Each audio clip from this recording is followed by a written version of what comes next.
This year we've had such a windy summer. Environmental issues and climate change, I'm sure. And perhaps you have had far worse. Like in some parts of the world where floods have swept away people's homes and livelihoods and even threatened their lives.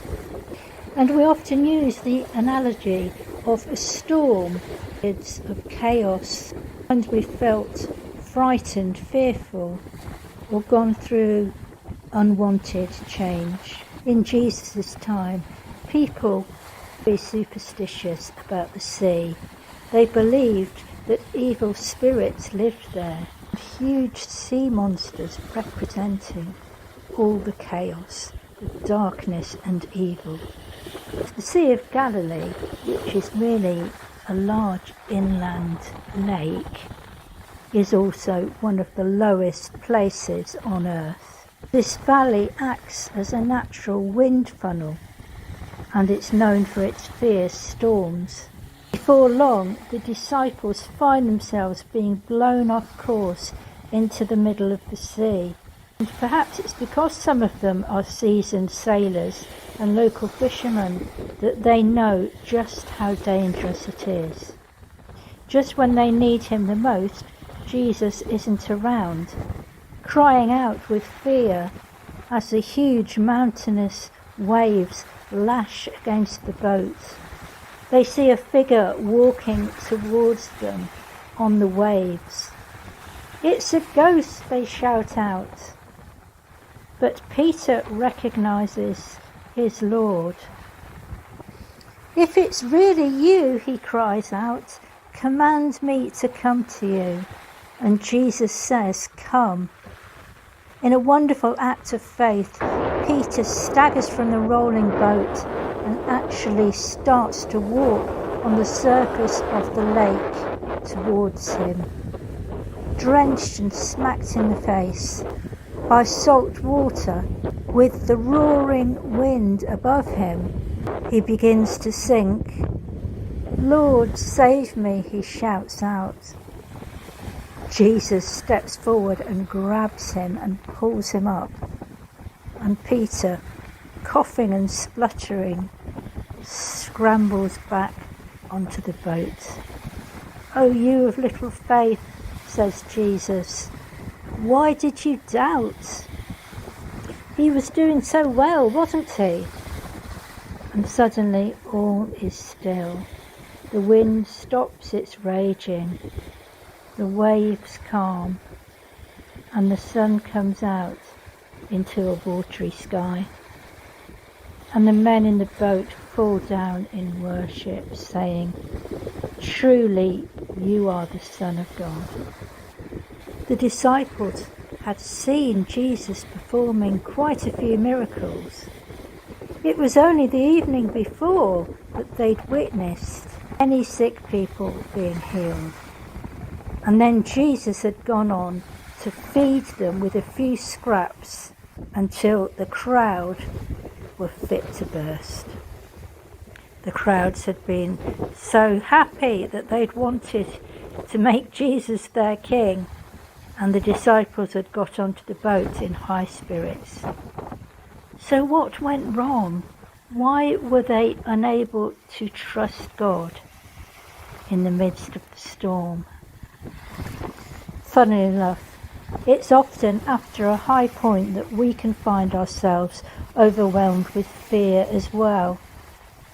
The temptation is to make ourselves feel better in ways we know that will only harm us more.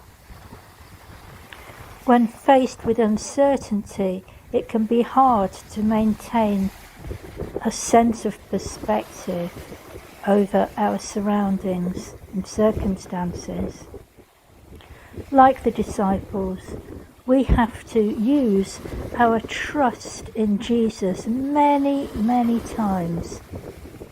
And as we continue to trust God and to pray in times of difficulty, our faith becomes strengthened, like the muscles of the body that need exercise to develop optimum strength and flexibility. I wonder if you are finding yourself in the midst of the storm. So what can we learn from this passage? Firstly, that Jesus is aware of our predicament. Don't be scared, he said. It's me.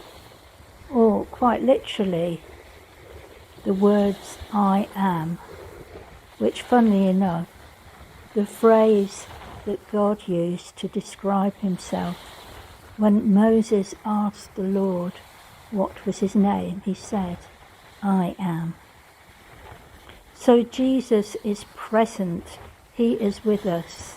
The great I am of heaven and earth is with us, as he draws alongside to give us the strength and courage that we need.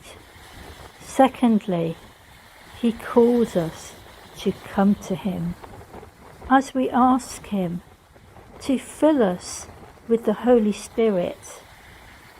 He gives us the strength to stand upright even when the boat is rocking.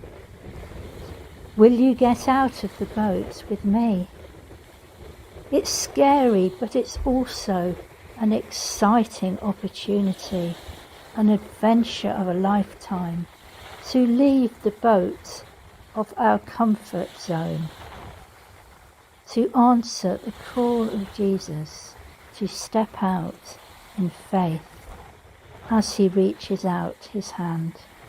I wonder what it means to you to walk on water, not literally to go out onto the beach and try to walk on the surface of the sea, but to face our fears, to believe in Jesus who says, I will never leave you nor forsake you. Jesus calls us to get out of the boat and to walk upon water. At first we invariably sink many times, but the more we practice it, the easier it becomes. And when we do fall and get a mouthful of salty water, he lifts us up. We will know his strong arms around us and his comforting voice in our ear. Do not be afraid. I am.